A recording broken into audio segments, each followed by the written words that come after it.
10:49 at the Geek House, heading towards 11 o'clock. And the ISP is having problems. What does that look like on the preview? And the ISP is having problems. Let's check the bandwidth going out. Do I have some kind of Windows update that's messing with things? What a mess.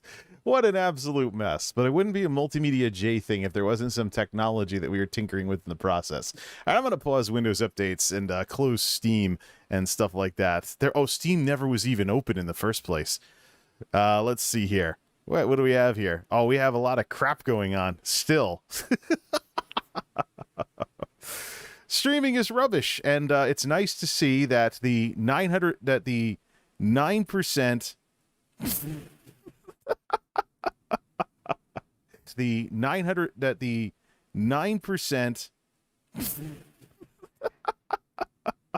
you are now this latency thing right here is telling me right now that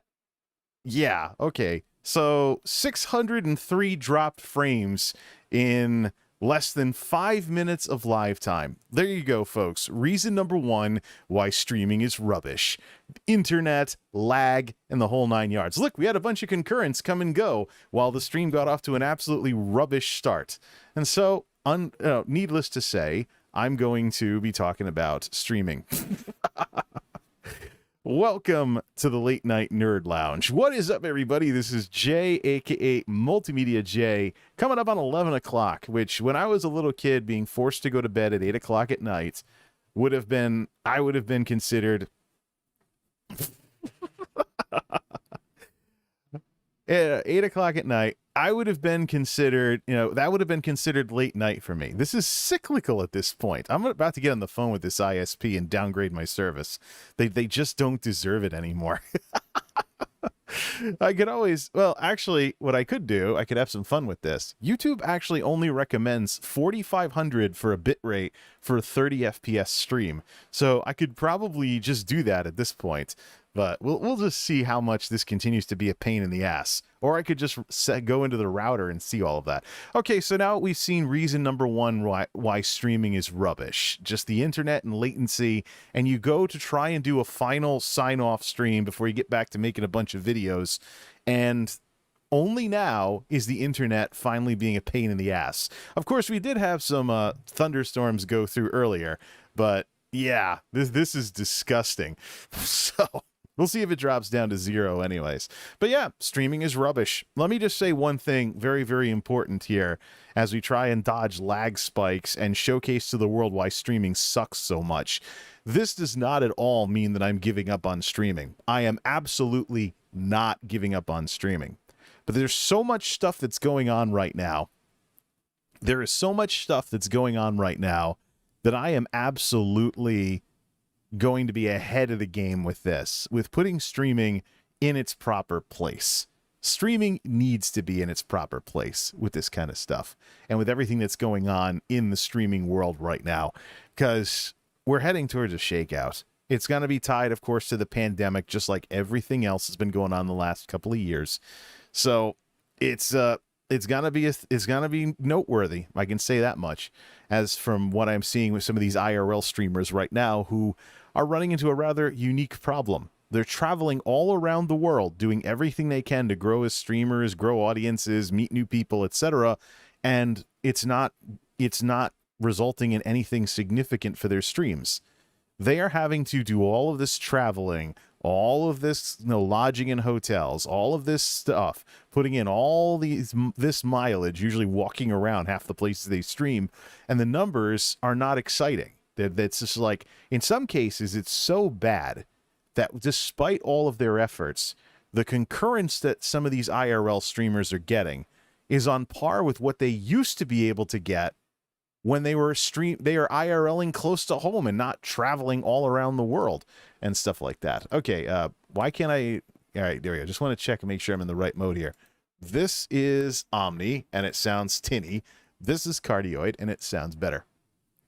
But that's basically what we're going to be talking about here, is just streaming's rubbish. And it's not if but when streaming as we know it ends up in a different context than what it has been during the lockdowns. So it's not necessarily the sole reason why I'm here tonight. But there was a notable post on Twitter that led to me removing stuff from my channel because I've decided to slam the door on a chapter and said, you know, the whole situation with streamers and streaming and stuff like that. I decided to close the door on the whole Korean IRL streamer Ginny TTY thing once and for all. It's just, she posted on Twitter, there's people who have been bullying me on Twitter for more than a year. It sickens me that there's people who are this disgusting. Because Twitter doesn't even allow deleting bullying replies, I'm forced to only allow people who I follow can reply. How sad. Fix this, Twitter. Really? Now, here's what's going on. Some sock puppet edgelords on Twitter make new accounts just to tell her how much your stream sucks. She can block them till the cows come home. They'll just keep... They must really know they must really have nothing better to do in their lives. You want to talk about the definition of an internet no life. How about somebody who just constantly, I mean, you have to tie these, what do you have to tie into email addresses? Somebody who constantly makes free emails to make sock puppet accounts to harass a streamer on the internet and end up in the hidden replies every single time they tweet on Twitter. If they can even keep up in the first place. Just like, let me tell you something about the internet. The internet is the lowest common denominator of human civilization. It takes all kinds in this world, and one of the things that the internet is very good at is amplifying and making certain groups and types of people look bigger than they actually are. That's why you're going to see like third-party political parties in the United States look like they're more widespread and should get more votes than they actually are getting. That's why you're going to see fringe groups looking more mainstream than they actually are. You're going to see randos looking more popular than they actually are. And you're going to get to a situation where if you don't watch yourself, if you don't keep your head on straight, you are going to end up in a situation where it seems like the world just hates you. And, you know, it's just not worth it for you to do anything anymore. And then you're going to turn off the computer or put down the smartphone or whatever. You're just going to walk around outside, and you're going to be back around, unless people local have any idea what you're doing or what you're going through. You're mostly going to be surrounded by people going about their business, living their lives, who don't really give a rat's ass about what's going on with you on the internet. So I really wonder why only now Ginny would come out and post something like this. So, I mean, I've removed some references to her from my channel, commentaries I did before about how she was a genius as an IRL streamer, things along those lines. Just close that door and be done with it. It's just like, I wasn't even watching hardly any of what she does anymore because she's been in the wrong time zone, like most of her friends. I am US night shift. That means I watch night streamers, US, and daytime streamers in like Asia and stuff, where it's daytime over there, where there's like a 12-hour time difference and stuff like that. So all these streamers that went to TwitchCon Amsterdam and they've stayed in the EU and they've stuck around as long as possible over there in the EU. All these streamers that have gone over to TwitchCon Amsterdam and stuff like that. Oh, here we go. I see some red. What does that look like? Con YouTube? Amsterdam and stuff like that. Oh, here we go. I see some red. Yeah, it doesn't need to be lagging out the audio or anything. And I'm not getting any weird messages from Live Control Room about this. But you have all these IRLs who are basically completely changing time zones, and then you know, not really making enough of not really coming up with enough of an audience in the new places they're going to. Oh, here we go. Here we go. 2777. Hey, YouTube, are you going to actually run your ingest service correctly, or should I stream this over on Twitch? No, actually, this rubber banding looks like an internet thing. Stream this over on Twitch. No, actually, this rubber banding looks like an internet thing. Ladies and gentlemen, this is being done over a wired connection going all the way out of the house. There's no Wi-Fi involved in any of this. This is, well, enjoy the exhibition of how much streaming sucks when I keep watching this thing turn red. Stuff along those lines. So anyways, there's this whole situation, this whole Ginny thing where, I mean, I don't really watch a lot of her streams anymore because her and her friends have all been in the wrong time zone. But even still, you know, it's just, she's been doing the same thing for pretty much the whole time now. All that changes is the places and faces, so to speak. You watch one of her streams now, it's gonna be pretty similar to when you watched her streams in 2020 and stuff. If you want to talk about somebody who does the same thing over and over again, her IRL is pretty much it. But I wonder about this sad fishing tweet, because she's one of the most successful women on Twitch. Routinely nowadays, especially recently, getting into like most viewed female creators, which she does like subathons and stuff like that. So she is she's successful. People have seen the kind of money that she's brought in from all this IRL, get some Oilers from time to time, travels all over the place, probably going to places that many of us can only dream of going, and because she can afford it and stuff like that, or however the heck that business model works. Even heard of her having paid mods in the whole 9 yards. When you're this successful on Twitch, why does some rando edgelord ruin your day on Twitter? A secondary platform which, if it sucks, there's plenty of other platforms to choose from. There's Instagram, there's YouTube, there's all kinds of other places. Yeah, and matter of fact, YouTube and or Facebook even would be a better investment in terms of, in terms of discoverability with the larger internal audiences on those platforms than Twitter. So it is a problem, though, that negativity on Twitter can't be dealt with by the person who's being targeted by it. So that's part of the reason why Twitter has a reputation for encouraging negative behavior. So nearly everything that Twitter has, by design, encourages toxic behavior. That's one of the worst things about Twitter. Let me give you an example. Let's say I want to be Mr. Cyberbully. I come and I harass you, and if you mute me, I can wait a while, see you're not responding to me, and then start calling you out for muting me because you can't take criticism. If you block me, I'll screenshot that and be like, look, they blocked me. And actually, you can keep responding even after getting blocked if you keep the address correct and stuff like that. Like, look, they're so thin-skinned. Why do you support these people? They can't take criticism. And so all of these things, and then there's the same thing too, where you can't do anything about what the other person says. So it's pure like Twitter, just by being neutral, proves that they are not neutral. They empower the people who seek to tear others down via the system that doesn't let the people being targeted do anything in return, except stuff that is purely cosmetic. And that also applies to spam as well. I mean, other than reporting spam and hoping that Twitter's enforcement people will actually take down the spam, it's more than possible for you to tweet about topic number 1, and then a bunch of people come in and flood the chat with discussions about topic number 2.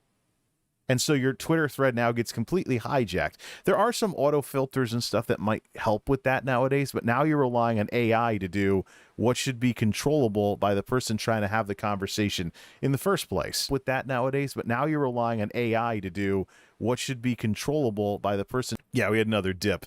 This is not going to work out tonight, and I am going to be on the phone with the ISP. They have 24-hour customer service, so I'm going to... Well, I'll probably just do an internet reset as well. We did have some thunderstorms come through and take down some trees, so it's probably... It's probably not a good night to be streaming around here anyways. So might be some utility crews working on stuff or stuff hanging loose or something along those lines.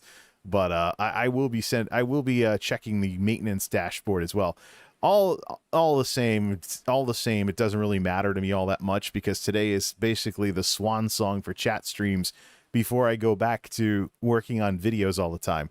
One of the reasons why I'm doing this, despite the 3.1% drop frame rate with all of this, is that I want to not leave my little dunk session or whatever it is making fun of Twitch in the #1 parking spot for the chat streams. Although Twitch has gotten a lot of people ticked off because there was a streamer who was actually having sex on stream and only got a 7-day ban for it. It was one of the, she tried to hide it but forgot about the reflection in the window, and there's a huge uproar on Twitter because of that. Of course there'd be a huge uproar on Twitter. Twitter is the place where toxicity goes to thrive. That's one of the reasons why I've been giving Twitter credit for the not so nasty side of Twitter that they've been working on recently with algorithms and stuff. But even if they make the positive side of Twitter better, it doesn't change the negative side of Twitter. And so in a situation like Ginny's, She's got some sock puppet edgelords making accounts literally every other day to like harass her on every single tweet. It's like, at her level of success, who cares? Even further, if she's and I've heard people talk about how she has some paid moderators. At her level of success, hire somebody to deal with the hate mail and block the accounts. Seriously. At some point, when content creators get big enough, they become an org. That happens on YouTube. It can happen on Twitch. So at her level of success, there's just, I really wonder about the timing of her post, simply because she's posting it at a time where she's running into the same problems as a lot of IRL streamers right now. There's IRL streamers who are putting in all this work, traveling the world and all this other stuff, and they're not getting any return on their investment, so to speak. Yeah, a couple of them, like Just Keth, have done pretty well for themselves. But big names in IRL streaming, when you travel halfway around the world to get the same concurrence that you got in your backyard a year or so ago, that means there's a problem. Then I think we know what that problem is. The problem is exactly what we've been talking about on here. What goes up must come down. So United States just loosened COVID guidance, no more quarantine, just isolation if you test positive. And this is something I find hilarious. I can't believe I forgot to put this in the pandemic rant last go round. If you do think you've been exposed to COVID, you're supposed to wear a mask. So masking, yeah. So masking is the sort of thing that the so-called public health people can completely walk away from until you think you've been exposed to the virus and might develop symptoms. Then it's suddenly important to put a mask on. Right. Either way, the last big variant that I've really been concerned about is BA5 because of its similarities to Delta. I don't really see Centaurus as a proper successor to it. And BA46, based on the genomic surveillance, only appears to be just now eating the market share, so to speak, of BA4, not necessarily being on its way to becoming a new dominant variant. It might inadvertently become that way though when BA5 starts running out of gas because it's gone as far as it's going to go. Here in the Northeast, in New England, it's about 90% of COVID infections right now. But BA5 was the last big one. People have been saying for months that BA5 would be the big one that would put people the most at risk. Centaurus, I haven't heard anything really as of yet. So, hey, there's Dan. Let's reply in like kind fashion. Smileys and smileys with smileys. There you go. Smiley for smiley. But yeah, Centaurus, I'm keeping an eye on Centaurus to see if it's really anything that's anyone's going to get alarmed at, but I'm just not seeing that. And so we'll see what happens to the community transmission. And yeah, of course, Dan, if you want to talk about how well America has done with the bivalent booster thing, there was supposed to be this notable delay because our boosters were required to target BA5 specifically versus just general Omicron. That was supposed to cause a significant delay, but now we're looking at after Labor Day for the first shots to start rolling out from Pfizer and Moderna. Some of that is the speed that mRNA stuff can be made because of how specifically it works, eliminating a lot of logistical steps involved in prior technologies like viral vector, inactivated virus or, attenuated virus. You're not trying to grow things, you're not trying to grow vaccine stuff much with mRNA, much in the same way that you would have with a prior technology. But that's another win for the West, or should I say another win for America specifically. Since our regulators were very specific, it must target BA5. So it's going to be targeting BA5, which is a form of Omicron. It was supposed to cause a significant delay, but now I'm hearing after Labor Day, I'll start looking for appointments at the pharmacies. It depends on, here we go, red again. 3982 5285 676. Yeah, so perfect night to have a low-key chill topic about streaming sucking so much and illustrate one of the ways in which it does suck, because I keep having to wonder if this thing's gonna lag out and I'm gonna have to say something again and illustrate one of the ways in which it does suck, because I keep having to wonder if this thing's gonna lag out and I'm gonna have to say something again. So yeah, I'm a YouTuber and fiercely proud of it. Streaming is going to be part of what I do, but I think we're fast approaching the era in which being a streamer saying that you are a streamer is a way of limiting your potential. Look at this whole situation with these IRL folks. Yeah, they might buy some fancy equipment to keep they might sink a lot of money into fancy equipment to keep their internet connection stable. But fundamentally, at its core, IRL streaming is you're just bringing a camera with you, and whatever happens, happens. Hopefully nothing to get you banned. Probably plenty of question marks and sources of potential stress and worry, but versus making a YouTube video. But look, we've talked enough about how the COVID lockdowns brought a nice little bubble when it comes to streaming. Streaming is more popular than it otherwise would be, but that's starting to change. And so that's one of the reasons why I'm second guessing this whole Ginny thing. I think it's just sad fishing. These idiots that have been harassing her on Twitter have been doing so. Yes, they have been doing it for a year, but she should have called it out earlier. She should have called it out earlier and moved on with it instead of saving it for a time when she's back at that $4,000 mark, which was what happened after the boyfriend fiasco. Almost nothing she did other than collabs got her past 4,000 concurrents. It was like she was locked at that. And I was in Korea, never mind traveling all the way around the world. But this is not a Ginny problem. This is IRL. There's all kinds of IRL problems like that going on. These IRL streamers are traveling the world, doing all kinds of stuff, visiting all these exotic locales, and they are just not getting a return on investment for what they're doing because we're at the tail end of the pandemic. We're at the tail end of the BA5 wave anyways. The problem is there's not much for guidance left. There's not much really to spook people into staying home. And if Centaurus isn't anything wild and crazy, then you're going to see even less people watching streams to the extent that they used to. I'm already reading the stories. People on message boards, people on Reddit, people are going around saying they've stopped watching streamers, sometimes to the tune of like 95%, because everything started back up again.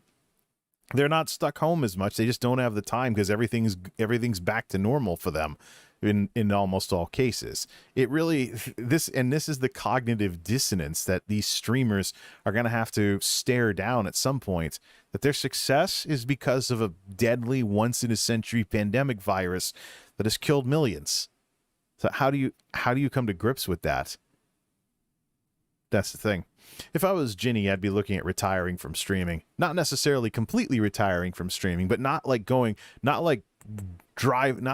flying all around the world, driving yourself nuts, trying to come up with content when you could reevaluate the mix of streams, videos, etc. She has friends like Hot Chubby who are really good at doing that. But in terms of IRL, though, a lot of the reasons why I stopped watching her streams they're always the same. What she did in 2020 when she was, stuck at S-Fan's place during the American lockdowns, that style is still the way things go with her IRL to this day. It's like nothing changes. So eventually you've seen one, you've seen them all.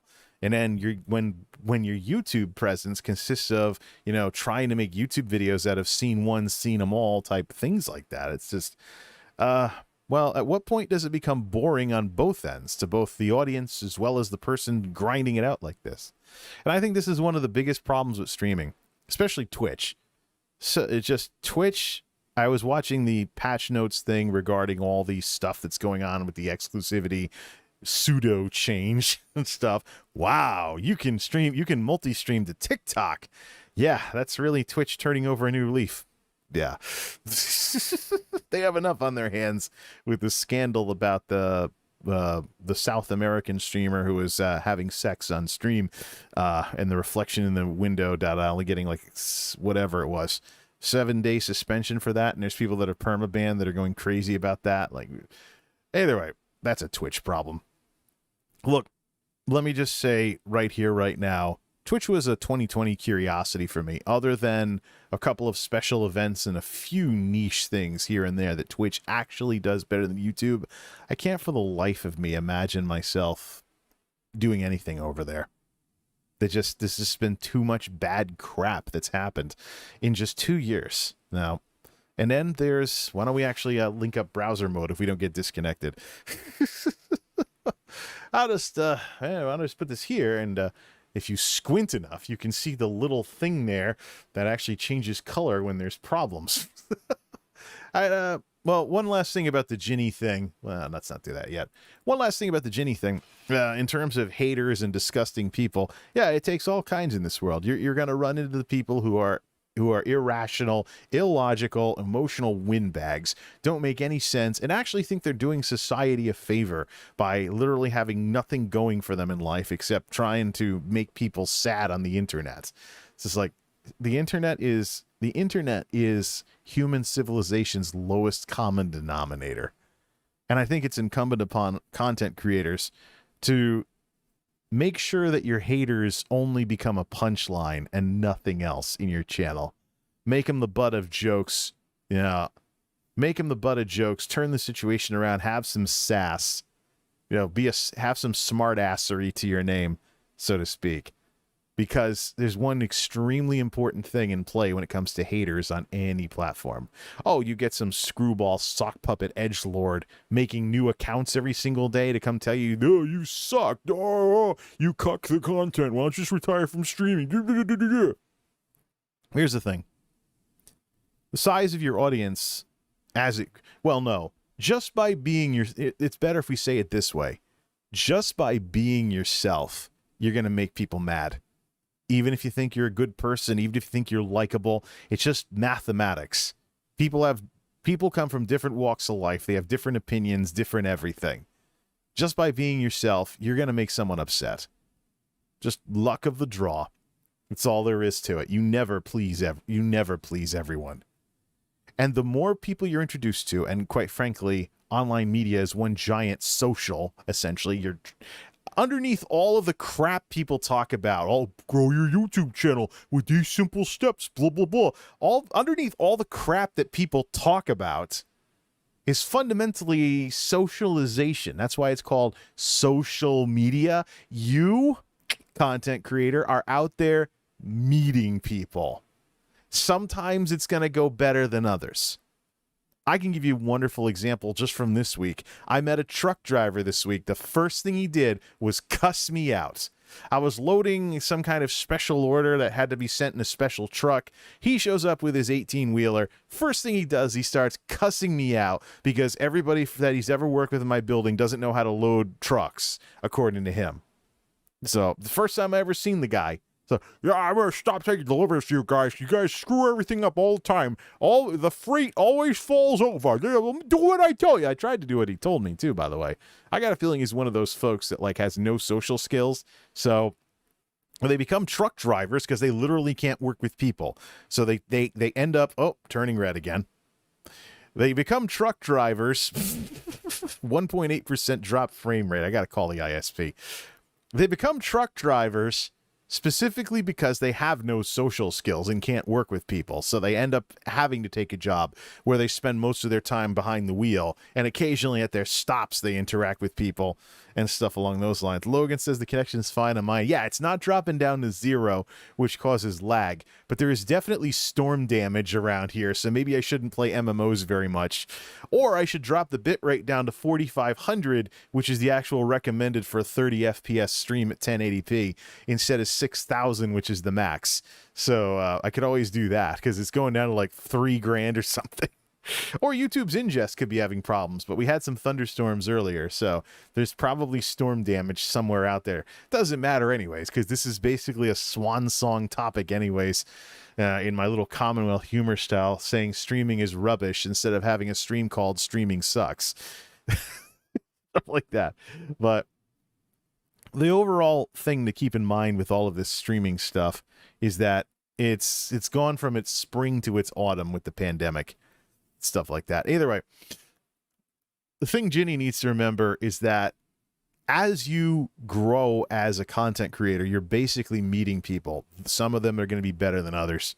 There's all kinds in this world, including people who are irrational, people that are completely nuts, people that are disgusting, people that will never view anything you do in good faith. And then there's the people that try to ride the fence and, try to pester you without tipping you off that you're pestering. I dealt with somebody earlier this week who's been doing that kind of stuff. Total clanging brass, didn't understand how they came across to others. Very, very arrogant with the stuff they were saying to me. So I decided, look, I don't need somebody running their mouth on what I do who is kind of iffy when there's people that are far more constructive and far more civil. It's the content creator baggage thing, but applied to people in the audience. So, be better. That's all I can say. At the core of all of this social media stuff is socialization, as the name might suggest.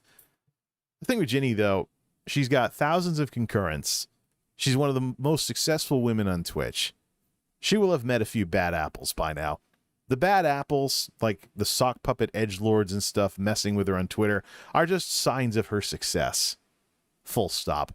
If she wasn't as popular, there wouldn't be so many people jealous of her. And here's the problem. The problem with giving your haters the time of day on any of these platforms is that the largest percentage of your audience is just watching and enjoying. Anybody who is yay or nay for you, vocal minority. Your fans are probably going to be a smaller group than your audience. And probably your haters will be smaller than both of them. But when you grind your channel to a halt, or you give the impression that you could grind your channel to a halt because of your haters, you alienate the people in your audience that are in the middle, as well as the people that like you. And that fundamentally sours the relationship you have with your best people. This is the workplace version of, if you punish your best people because of your worst people, that's how you end up with no people. People that like my tech videos,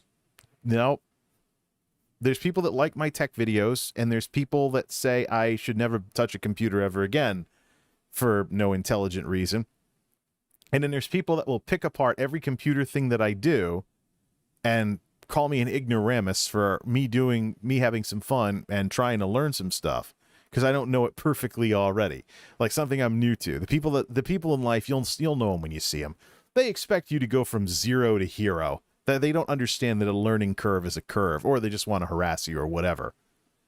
Now, if I shut down the channel because those people are mean, or even give the impression of that, what about the people that like what I do? What am I saying to the people who like what I do? That the people running their mouth are somehow more important? They're not. That's the thing. Ginny has been a content creator since 2017-ish or so. Minus 2017. 5 years. Now let's reverse this. 2200. Yeah, right. 2006 plus 5. So where was I at in 2011 as a content creator? What in terms of maturity and handling, oh, here we go. More problems with the internet. Red. 3677 this time we dipped down to. Woo! Problems with the internet. Red. Maybe it'll just make me sound like I'm underwater. Where was I at in 2011? The layoffs hadn't even happened yet. The turmoil I've gone through since the layoffs 10 years ago has a lot to do with why I approach things the way that I do today. So now imagine if I was IRL streamer, there was a sexual component because I was a good looking woman, and there was all this other stuff. I'd probably be in the same position that she is, And that's part of the whole streaming thing that we're not really talking about enough, is that you have young, inexperienced content creators, the ones that are successful, get hit with so many things because of their success, having to navigate so many weird people and things along those lines. Are any of them ever prepared for it? This is not just a streaming thing either. That's one of the things people talk about when they talk about Kurt Cobain and Nirvana. Now, he took his own life. One of the things that people talk about as the lead up to that was not being able to handle the success that Nirvana found for itself during the whole grunge movement in the early 90s. So that was a rock band. Nowadays, you have somebody going viral who finds a way who somehow stays viral that ends up like that. What do you expect from these people? And so that's why we seriously got to take a look at streaming, just how garbage it is, especially if you're a content creator. Visual media, you do better when you're photogenic, when you're young and good looking. And here's all these streamers throwing away what essentially are going to be the best years of their life in their youth, doing a format that is heavily restricted and heavily perishable.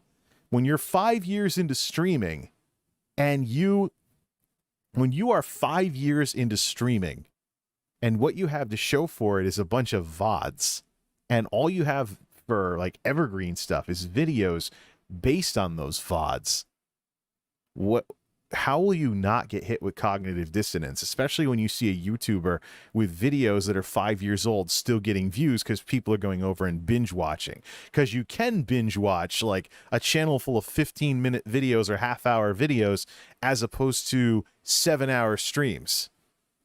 So like, if you start now, especially with someone still streaming, and try and binge watch VODs from somebody, and it's like 7-8 hours a pop, how are you gonna have any chance of catching up? And stuff like that.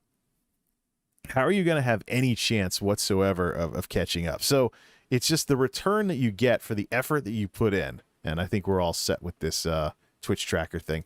The return that you get for the effort that you put in just isn't there versus building, you know, a YouTube channel of stuff that's binge watchable. Somebody finds out about you because the algorithms take something viral, and they go on a giant binge watching. So, oh, this person looks cool. Let's check out their stuff. And then they're watching next thing you know, they're watching entire playlists, sometimes of stuff that's got a couple of years on it. I can vouch for that. After the whole Shadiversity calling out YouTube thing, he's a channel about like medieval weaponry and stuff like that.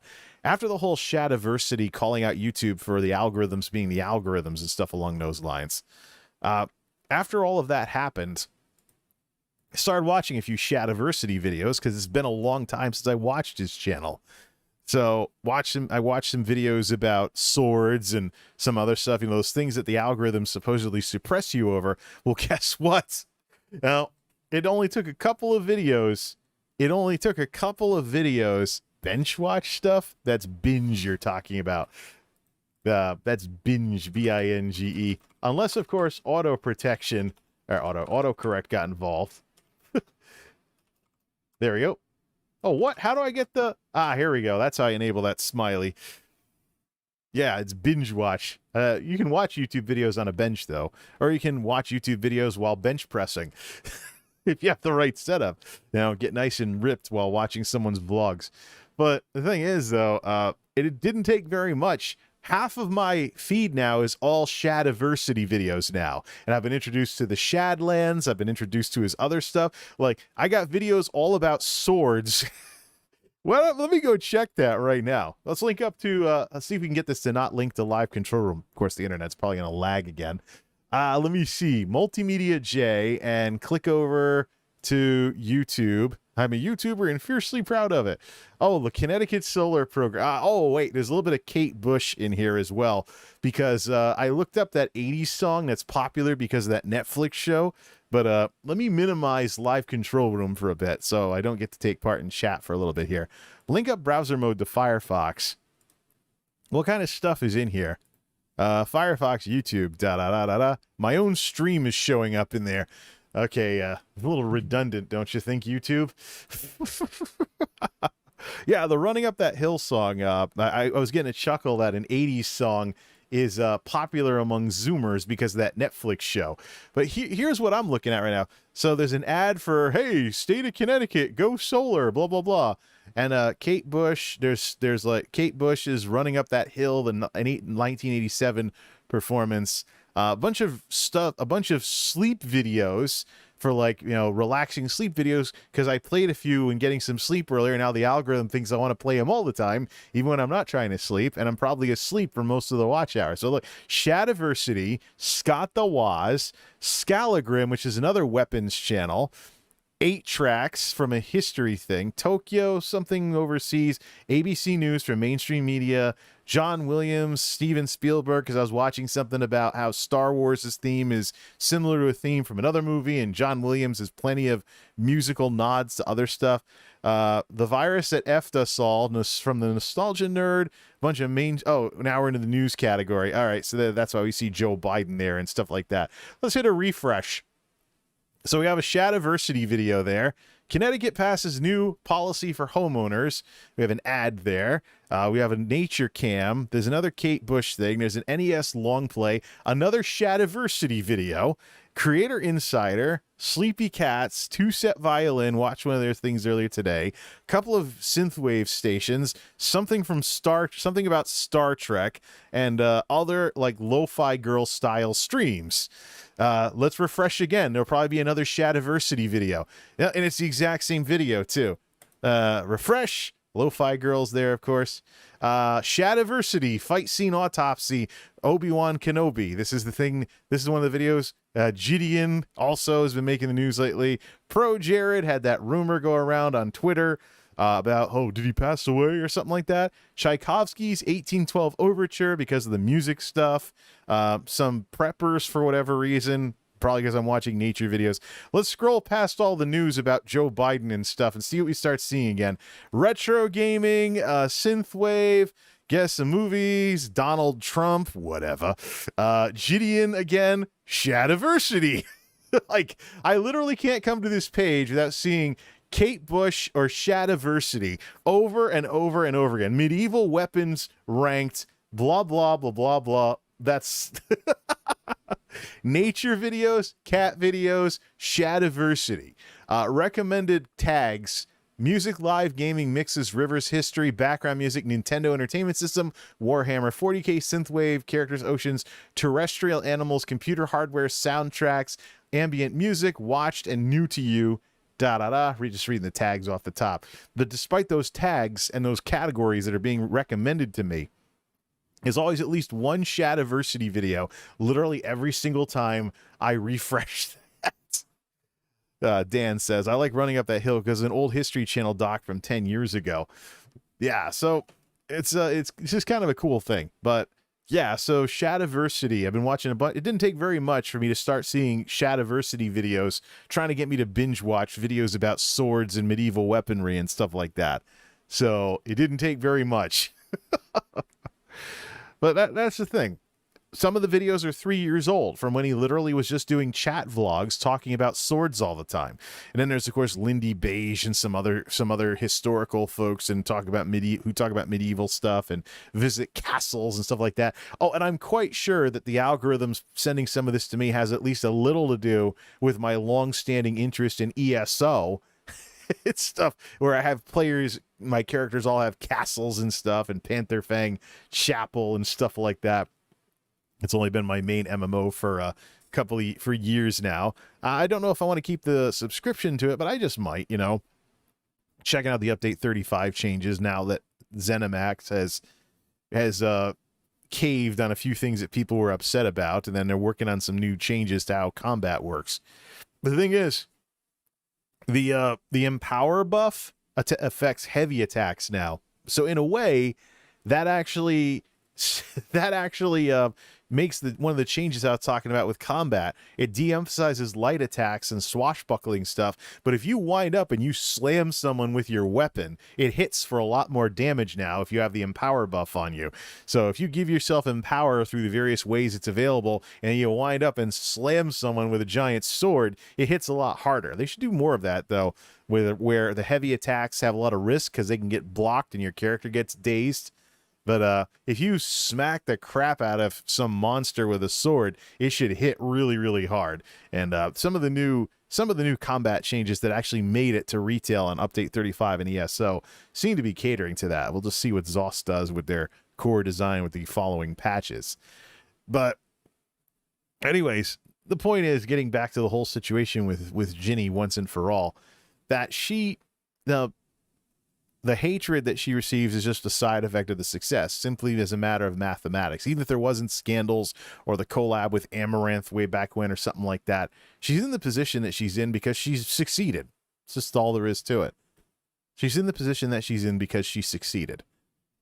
So, but this is the part of streaming that Twitch isn't telling people. It's like, yeah, we want to help streamers grow. You really want to help streamers grow? The more people you meet, the more your chances to pick up haters along the way, or the more chances you're gonna run into one of those real wackos that'll do everything they can to make your life miserable for no reason. They exist in this world. One of the things you gotta remember with people is that no matter how sick and twisted whatever it is that you're thinking about is, this is probably some wacko out there that might be doing it. It's just humanity for you. It's why we have police. It's why we have law enforcement. It's why we have prisons and correctional facilities and stuff like that. It's because there's bad apples in every bunch. The bigger the bunch, the more bad apples, by probability alone. The bigger the bunch, the more bad apples you might likely meet. So it's just a thing. So that's what I'm wondering about with regards to the sad fishing tweet that she posted. I think it's just a matter of maybe she's just calling it out now because the IRL streamers are running into a lot of problems with numbers lately. When you travel the world and your concurrents are where they were when you were in your backyard during the height of all of this, we're gonna see more sad streamers. Just the sad reality of things. Because people are coming out of the woodwork. They're saying, look, I don't have time to keep up on streamers anymore because I'm not in a lockdown. I'm not in a situation where I'm home because I'm a non-essential worker and was laid off from my job or whatever. Or I'm not in a situation where I don't want to go out and have fun because I don't want to risk getting kicked out of work because of some virus going around. So even if you're vaccinated and, you're not going to have serious illness or anything like that, just getting booted out of work and losing a paycheck still counts for something. That's the part of the whole COVID argument that people don't like talking about for whatever reason. It's like, you have to protect yourself because your ability to work matters. Oh, another more storm damage crap. We only went down to 5,000 bits per second, or 5K that time. So I'm going to call the ISP after this crap. I know it's not lagging out, but this thing lighting up and stuff is just annoying. I might do an internet reset before I call them, though. And then do some kind of test to see how stable the line is, because we did have some blackouts earlier that tripped the UPSs and everything. So, streaming, what can I say? It had its day. The ascendancy of streaming isn't all because of the pandemic, though. It's also a situation where right before the pandemic was the adpocalypse era on YouTube. There are people that are getting mad at YouTube. Some YouTubers, I still have the videos that I got to dig around and dig up. Some YouTubers were upset back in the days before supers and all the stuff that YouTube has to pursue feature parity with Twitch these days.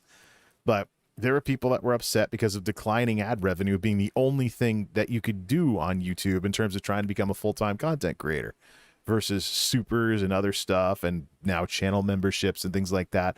And of course, the numbers were a lot. The numbers on Twitch back when they had the more robust monetization, where the critical mass thresholds were a lot lower. So you can try and scrounge up $5 a month in ad revenue when YouTube has been writing and right to monetize and all kinds of other crap, and that would just shrink and shrink and shrink. You'd have a harder time doing that. Or you could go to Twitch and get a subscriber. Boom, $5 a month. They give you their sub or their Twitch Prime or whatever. So you're already at $5 versus playing the ad game with YouTube in the era of the adpocalypse. So it's ridiculous. There are still videos probably out there that I could dig up where people are like, yeah, I'm going to Twitch because it's like, and then like that, and then like, oh yeah, I'm only like a 5 concurrent Twitch streamer, but I still like it better than YouTube. Well, now YouTube has leveled the playing field with the monetization. The only thing that still needs to be worked on is the partner program is outdated. The partner program dates back to when it was ads only. YouTube has a lot more with that kind of YouTube has a lot more with that sort of stuff too. All right, we're going to change a few things here because of some crap that's going on. There we go. So let's see here. There's some, so when YouTube was ad only, it was a different story, but now there's way more monetization that's available for these kinds of things. So let me just check something here. Do we have some folks who are upset because I'm actually saying it like it is about haters? Nope. All right. Either way, the whole situation here with streaming is it's been artificially propped up because of two back-to-back situations, the pandemic and also the adpocalypse. Adpocalypse drove a lot of talent over, and they became some of them, the most successful ones became some of the big streamers that you know about today. But the thing is, what do you do when everything changes back in the other direction? Then there's the boost from the lockdowns. You got live streaming, and especially IRL, where you have this feeling of like going somewhere with friends. It doesn't even have to be the girlfriend sim that people are talking about here. But you have the IRL situation in play with these IRL streamers where when you were stuck home all the time or you didn't want to go out because Delta was going around or Omicron was going around, you didn't want to get sick, it made all the sense in the world to follow a bunch of streamers, just chill and just watch them go to like the bowling alleys or, you know, the resorts or something, or get special entry into a resort that was closed because of the pandemic and stuff like that, and go on rides and merry-go-rounds, and, you know, they wouldn't have to wait in line and stuff along those lines. So, I mean, that was something special. But now that things are going back in the other direction, it's going to be harder to do stuff like that. You see it with any of these IRLs. There'll be lots of people going around. Many of them won't be wearing masks anymore, if not almost all of them. So you're back out and about. It just seems like, they're just out doing their thing and doing the chin cam thing because they don't want to record somebody who doesn't want to get recorded, which could get them in trouble with Twitch. But where's the concentrated coolness in that anymore? Especially with IRL, one of the big issues with IRL is that on Twitch, it's a deprecated category. The Ice Poseidon plane incident. Oh, here we go. 3296, 4081, another dip. The Ice Poseidon plane incident. So the Ice Poseidon plane incident brought about a sea change of how Twitch handled IRL. Part of that was the deprecation of the category. It eventually became an umbrella term and stuff like that. But part of this too, it says DJ's in the house. All I watch is Japan vlogs rather than streams. More condensed and concise. That's it right there. A lot of what I'm reading on message boards is people are saying that sometimes, in some cases, they've cut their stream watch time by 95% because they just can't follow it anymore. They want to do their own thing. Life has started back up for them, and they want to do their own thing. They don't want. It's a different world now. And so, what do you do when you have these streamers who've been flying high on all of this, and now they travel the world and it doesn't show up in the numbers anymore? Then there's, of course, haters out there. I read more crap from haters, sometimes for entertainment, just to laugh at them. There's haters out there who assume that they're getting old and that's the problem, that they're past 30 or whatever, and that's the problem. Or, they flew to a certain part of the world. It's like, no, things are fundamentally changing. There's, let me actually look at the hard numbers for Twitch on Sully Gnome. The peak of 2001, look at Sully Gnome 365. We could probably link that up. Get off of the live control room thing here. The peak of the Sully Gnome 365 for 2021. Their peak was when? Yeah, March. Up until summer of 2021 was the big surge. Put that on. Let me just expand that. Link that up. Put that back on the screen. The surge of 2021. Browser mode. And we don't want to link to live control room. Switch it off to Chrome. So this is, of course, the Sully Gnome activity chart. We see Twitch struggling to hold on to the growth they attained in 2020 because they've lost the growth they had in 2021. I've been mentioning this for an exceptionally long time here. Now let me just fix a few things with some of this. Stream health. I want to see if there's any kind of buffering message. I haven't gotten that from live control room yet. So let's look at the surge. The surge and Twitch's peak. Here's 2020, a little dip in the summer. Here's a little 2020 dip in the summer. Then UK Alpha comes along, and then we have the threat of the Delta variant in India. But notice the big drop. Look at this surge. Look at this surge. This is all-time high territory for Twitch, and it dies right in time for the summer. Twitch is the dominant streaming platform in North America, United States, and whatnot. Also Canada. They own the Western markets versus YouTube being more popular in other parts of the world, and then Facebook is popular in select few parts of the world in terms of who is the most popular streaming service out there.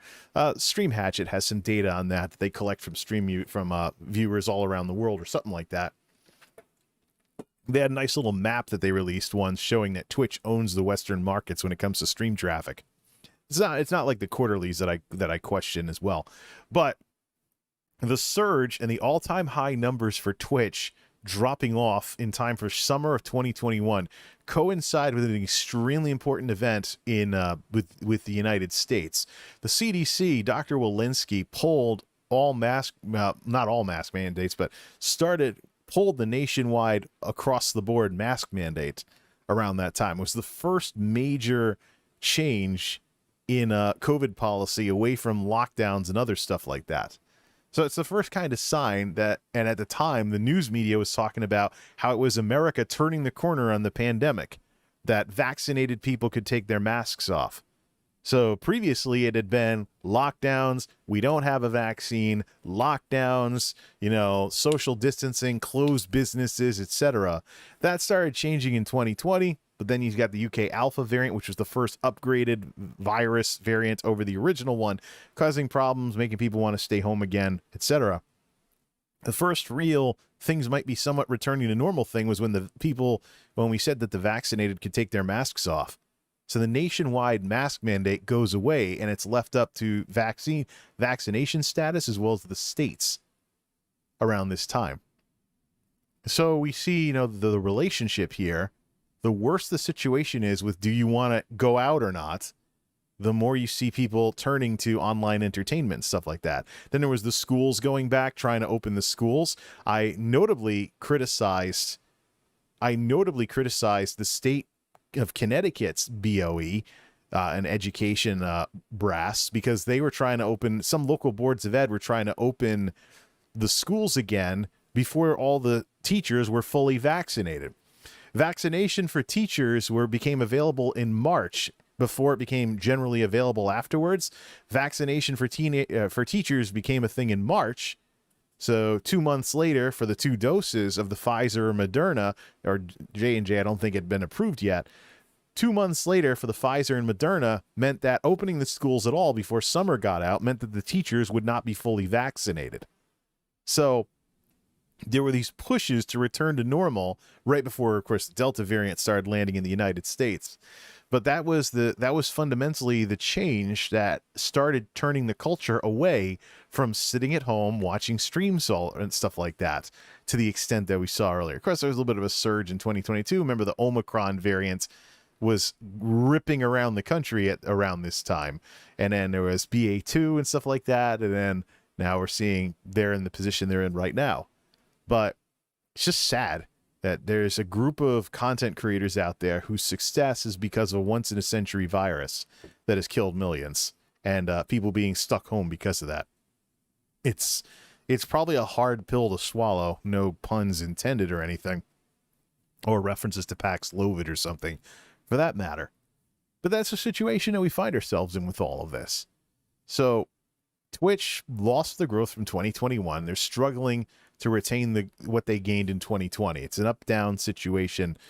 TwitchCon Amsterdam didn't really put a dent in that. TwitchCon San Diego is not going to be the big publicity thing that the first in-person TwitchCon since whenever was.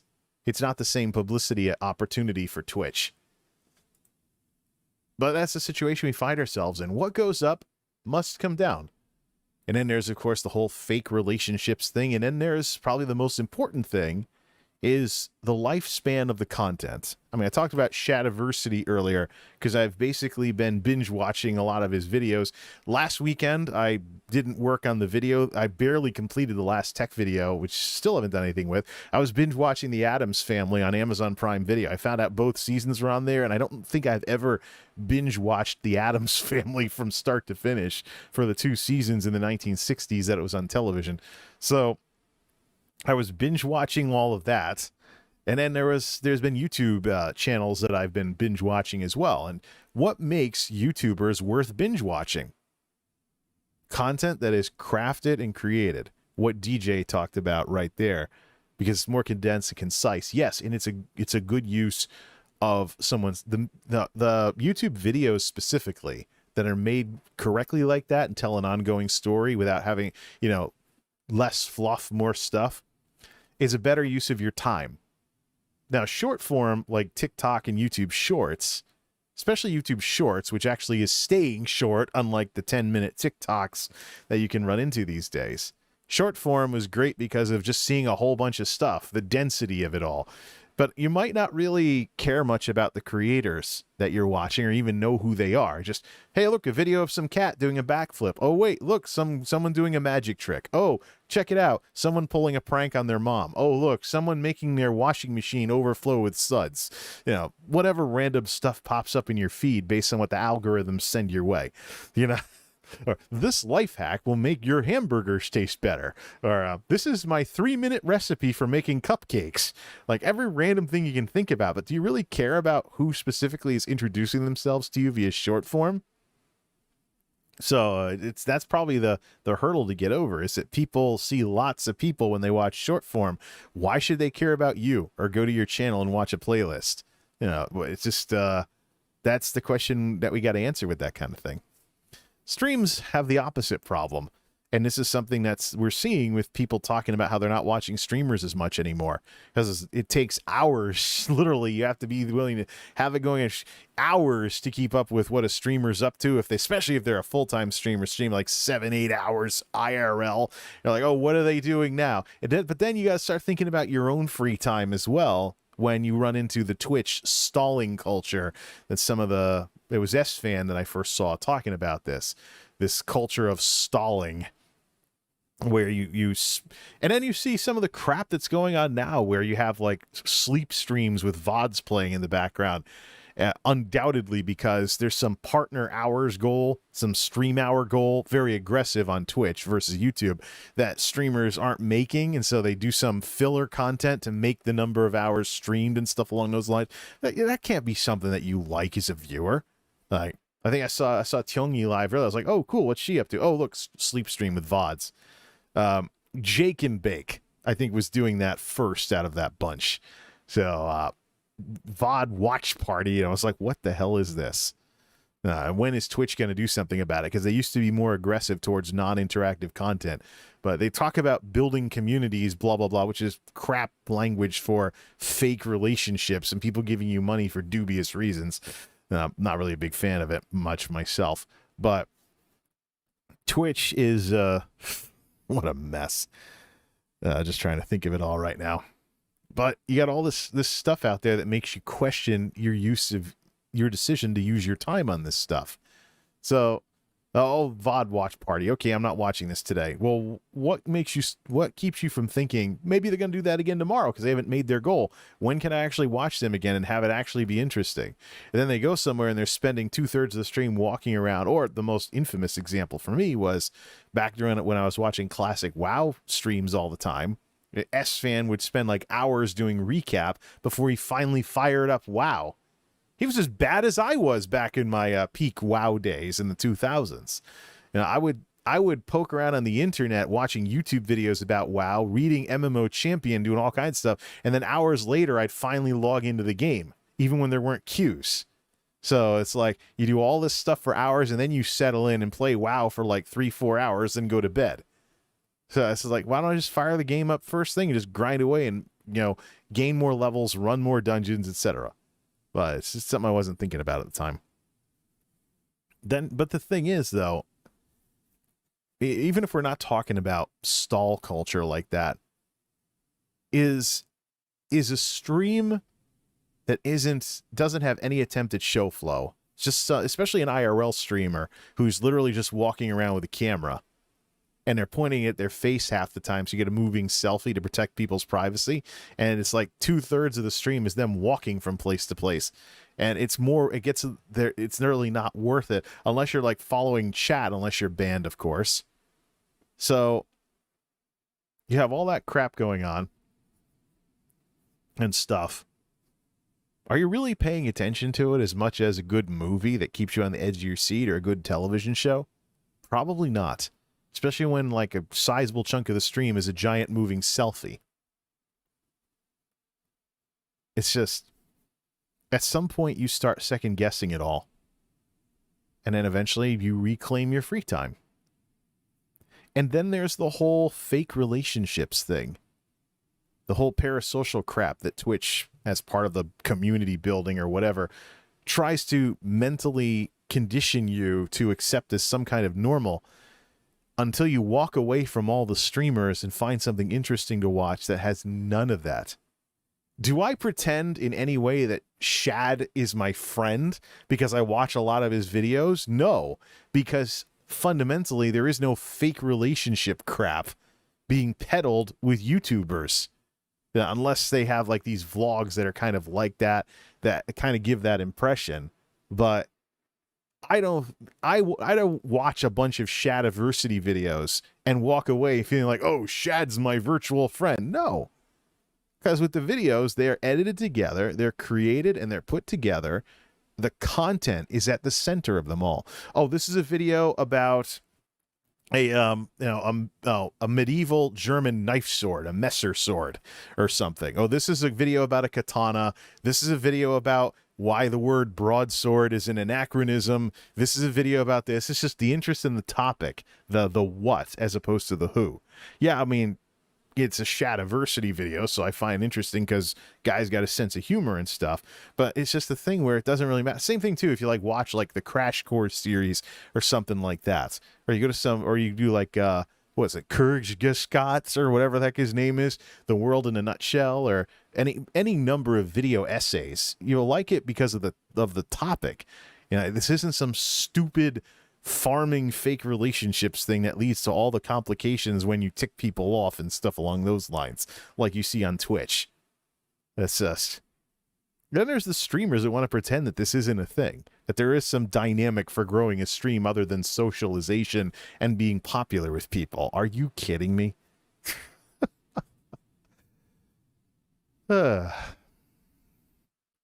Yeah, streaming is overrated, and there's a lot of people that have been riding high on live streaming because of YouTube's screw-ups over the last 5 years that are going to find out the hard way just what people like myself have been saying all along. Streaming should be a thing you do, but it shouldn't be the thing that you do. There are some things that videos are better at than streams. There are things that short form is better at than streams.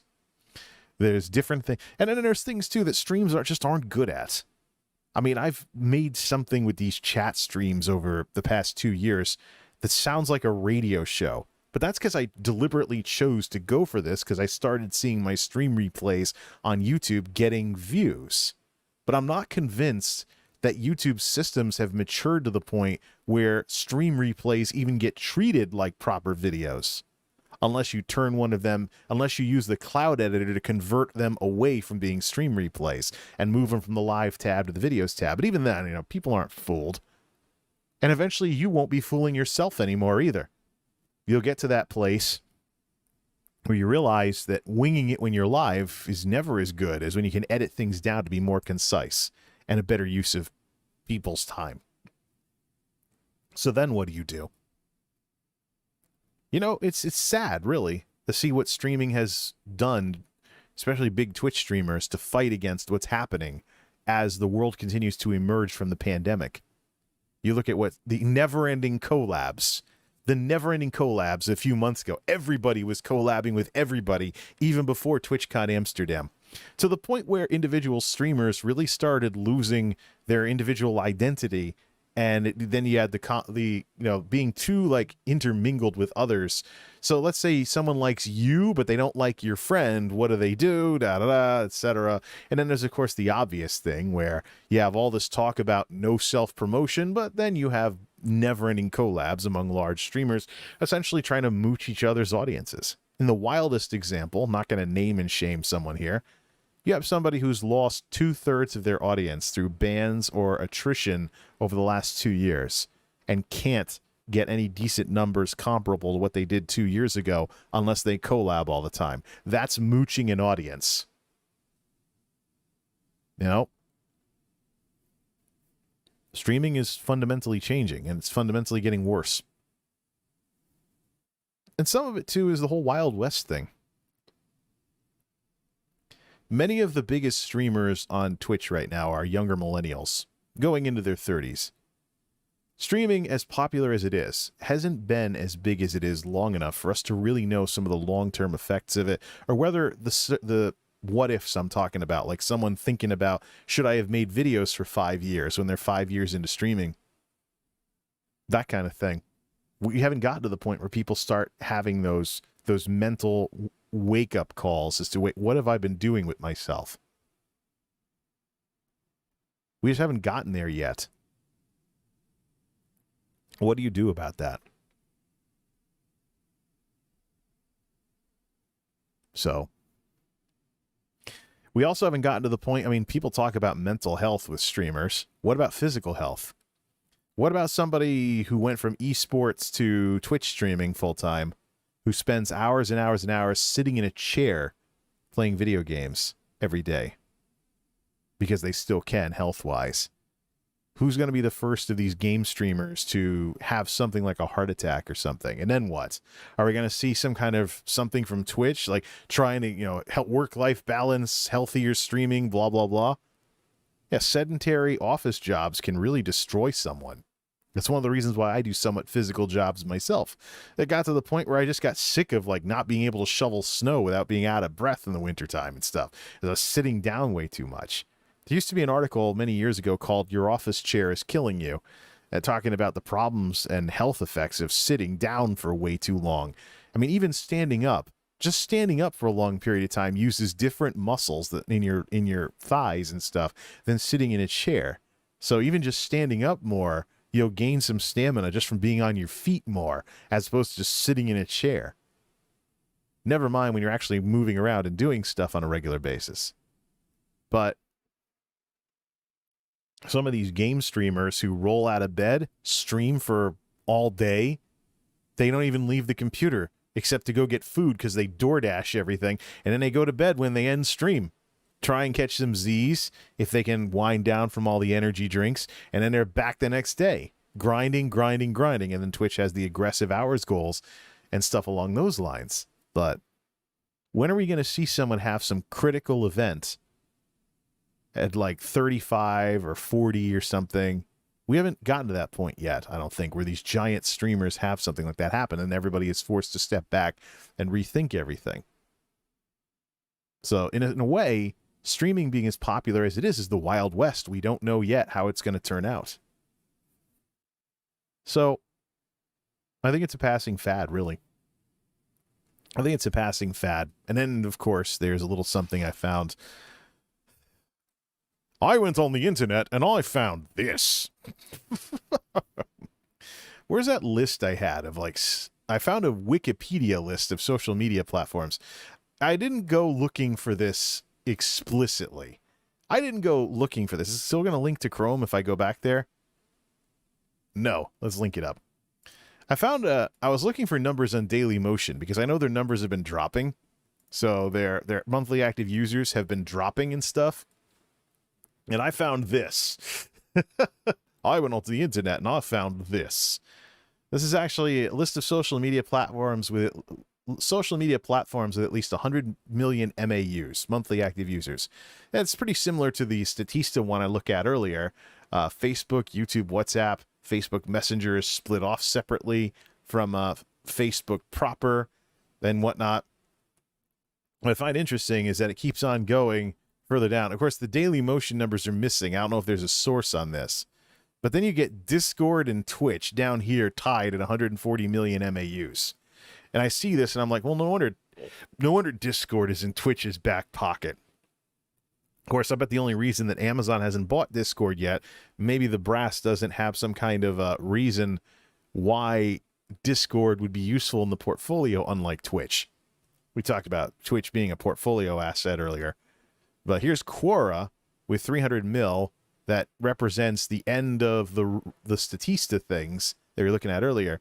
Then you have Skype, Tiva from Baidu in China, Viber from Rakuten, Luxembourg, LinkedIn, 310 million MAUs. LinkedIn is bigger than Twitch in terms of monthly active users.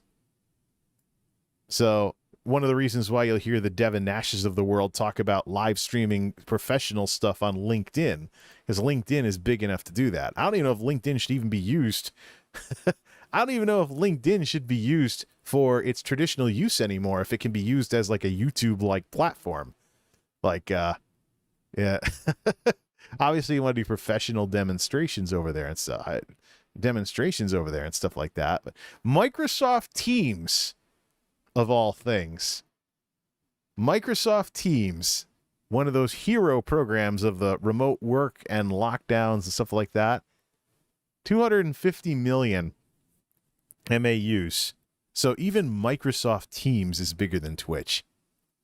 So this is the sort of thing that you have to take a look at in terms of what exactly are you putting your efforts into when you try to be a Twitch streamer when Twitch is down here somewhere. And the numbers about how big the streaming platforms are loaded because Twitch gets to use all their numbers, and these billions of MAUs platforms are stuck with only their gaming numbers. And only rarely do we see brass from, I've only seen it from YouTube, haven't seen any from Facebook yet. Only recently do we see brass from YouTube calling out Stream Hatchet and stuff along those lines. But that's the thing. You eventually have to think, oh yeah, so Twitch, yeah, what do they have? Then there's the whole Zach Bussey thing with the whole situation with the stuff I was responding to earlier. I'm not trying to be a pain in the ass. I'm not trying to be a total pain in the ass, but Twitch is falling into that pattern where they're basically making a big deal out of small incremental improvements that only a restricted company that with not as many resources would try to make a big deal out of. We called this out with the exclusivity change, allegedly. But let's look at some of these other features that Mr. Bussey has very, very eloquently summarized from the patch notes thing. So let's just move over here. Charity mode, that's a cool thing.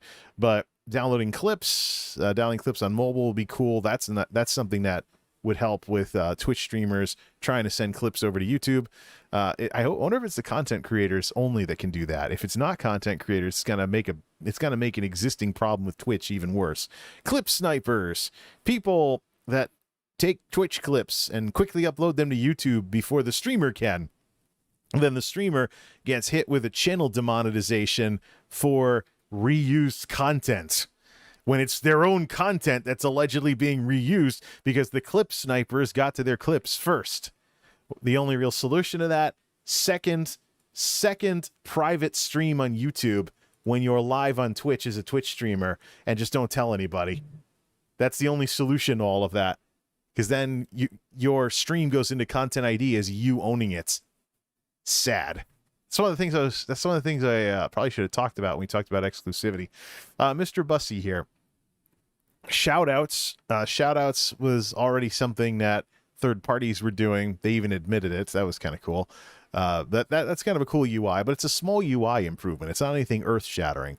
Rearranging channel analytics to try and make things more user-friendly, like what YouTube's been doing with Creator Studio.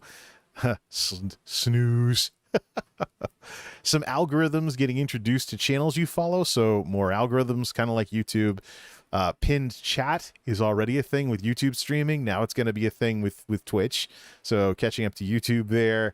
Yeah, so this a lot of the things that Twitch is trying to make into a big deal. If you know about the world outside of Twitch, they're not really that much of a big deal. Some cases, YouTube or Facebook or somebody's already doing it. So it's a long, hard road ahead for streaming, really. It's just, you'll see people continue doing it. You'll see people watching it, but keep an eye on the numbers. We know that Twitch as a platform is struggling, and so are the streamers, including some big names that, especially IRL, deprecated category. Anybody who finds success in IRL is swimming against the current, since we know it's a deprecated category on Twitch. But at some point, the world needs to wake up to what streaming really is. It's a cool thing to do, maybe for live events or something, but it's not always the best thing to do. If you want to talk about something or like a topic or something, that's better off as a video. And in some cases, though, we see with some of the we talked about the never-ending collabs earlier with some of the big streamers.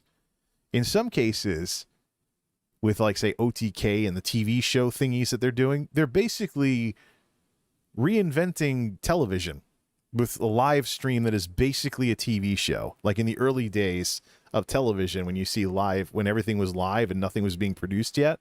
So what's next? They do live until they run into the limitations of live shows, and then now we start seeing things get syndicated. In that case, we will have big streamers essentially turning into YouTubers and rediscovering what us YouTubers have known since the mid-2000s, when all of this became a thing in a very different world with far less technology. Very, very interesting. And so that's what I'm here today to say. Yeah, streaming is rubbish. I don't want to be known as a streamer. I am absolutely a YouTuber through and through.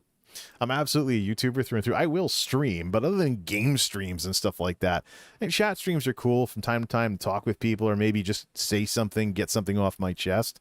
But I really shouldn't discount videos in order to do this. I've had a lot of fun with telling the stories of the computers, telling the stories of the retro stuff that I've been experimenting with lately. And I wanted to not leave the whole haha Twitch exclusivity thing in the #1 parking spot for the chat streams before going back to that. But it's just fun reclaiming my free time. Another thing, too, by the way, streaming eats your free time like nothing else. And then it gives you the added issue of time slots. We talked about earlier, a lot of the streamers that I used to watch, when I got home from work at night are now in the EU on EU time. So completely different. I have almost no chance or anything to really see anybody streaming nowadays. So I mean, it's just something I've kind of been drifting away from simply because everyone went to TwitchCon Amsterdam and tried to milk the heck out of Europe afterwards. But look, speaking of milking, why should I watch someone's tourist streams? Like I said with the whole Thailand obsession earlier in the year, why should I watch someone's tourist streams when there are locals who stream out of those countries? So, Logan says, I consider myself a YouTuber first as well, but my lack of videos aren't helping. Well, that's because you're streaming so much. That's my problem, too. I'm streaming so much. And yes, I have regular content because I come on here and do essentially the successor to MultimediaJay radio style, although I don't have as many effects to play with to sound like I'm on the radio, unless I risk sounding underwater with the Logitech G filters for these microphones. But it's just a thing. While I've been streaming away, doing chat streams, well, it's content. While I've been streaming away, doing these chat streams, I've had stuff sitting in the box. I've had tech projects sitting around to the point where they start getting to be months or years old, and I still haven't done them yet. And I have a retro setup that I'm not enjoying. Because, well, with streaming, what matters is that you're live and available to your audience, not necessarily that you just make stuff on your own time, on your own terms, and people like it when it comes out. And sometimes if YouTube could take a page from some of these other algorithmic social medias like Instagram, they might one of these days roll out something that pushes something when you haven't uploaded in a while. Like, so-and-so posted for the first time in a while, check it out. I've seen those on Instagram. I'd love to see them on YouTube. On YouTube, I kind of lose track of channels because something happens and I get distracted. I'm not binge-watching as much as I used to, but I want to see their stuff. But anyways, yeah, stuff that's new in the box. A week ago, I picked up this Genesis controller. I already have the USB version for emulation and stuff, but for the Super Retro Trio and playing actual Genesis cartridges with my retro setup on the Tube TV, now I finally got this, I have a Genesis 6-button controller from the OG era of the 90s, but it's older and it has turbo and stuff. So I want to just use it as a turbo controller. The buttons are getting stiff on that, kind of like on my Super Nintendo controllers. So I've been having fun with Hyperkin controllers, but these retro bits are officially licensed and stuff like that. So been having some fun with this, even though and of course the USB version I can use to play PS3, the Genesis collection, or the Genesis collection on Steam. When I'm actually tossing around one of the ideas, I might not be building a whole new computer for the 20th anniversary of when I first started building computers, but I'd love to see, I wonder if I could put together like an emulation box or something that I can hook up to the Tube TV and have it be nice and small, stuff like that. Here's the Sonic Genesis collection on the PlayStation 3, which I can use the USB version of that Genesis controller with. And there's a scanline filter-ish, I think. No, that's on the Steam version. I can use the Steam thing, too. But at least in this one, they didn't delist the Sonic games like they did on the Steam one, because there's some kind of Sonic something or another that's supposed to recreate those games. But no, it's just, yeah, your lack of videos is because you're streaming so much. And is it really worth it? I mean, what's really cool and a good use of your time? Raspberry Pi, that's another option I have available as well. But what's your what's the coolest? Seeing you play through a game? Well, another problem I've been having, I like game streaming from time to time, but the problem I have with game streaming is always the same.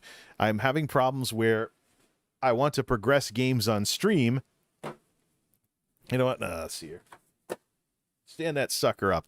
I'm having problems where I want to progress games on stream, but then I get busy to the point where I'm not streaming. So I've got games I'm not playing through right now because I only want to progress them on stream. So what do you do with game streams? Stuff like Forza, stuff like ESO, working on progression, but not necessarily story progression. So I don't spend weeks having never played that Stray game with the cat game that came out weeks ago. Haven't even touched it because I've been busy with retro stuff.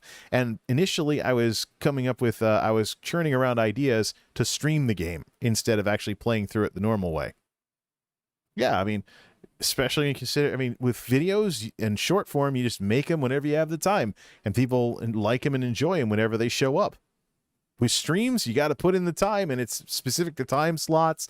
It probably resembles a job more than anything else that you can do content-wise. You don't have control over your time. In order to have an audience, they need to know when the heck you're going to be streaming. And in my case, I'm not even sure if I can hammer out a schedule, nor would I want to. I don't want this getting like clocking in at work. I just want to have fun and have streams be special events. If people see them, cool, and then make them interesting after the fact by not sitting here messing around and actually having something to talk about, getting to the points, and interacting with the folks in chat. That's all there is to it. You know? But streaming, I'm an idiot. I am absolutely legitimately an idiot. If I take streaming and I elevate it above videos, especially when I'm reminded of just what it's like to not have any stupid drama or fake relationship type stuff like what you see on Twitch. Not have any stupid drama or anything like that, because I could just sit back and enjoy the videos. I don't have to feel like, oh, I don't want to walk on eggshells because if I get banned, I can't follow chat, and that's half of what makes this stream interesting. No. Look, this is an interesting YouTube channel. Let's watch a lot of their videos. Well, I certainly had fun learning about all that stuff or being entertained by all that stuff. Let's watch something else, or let's go do something else.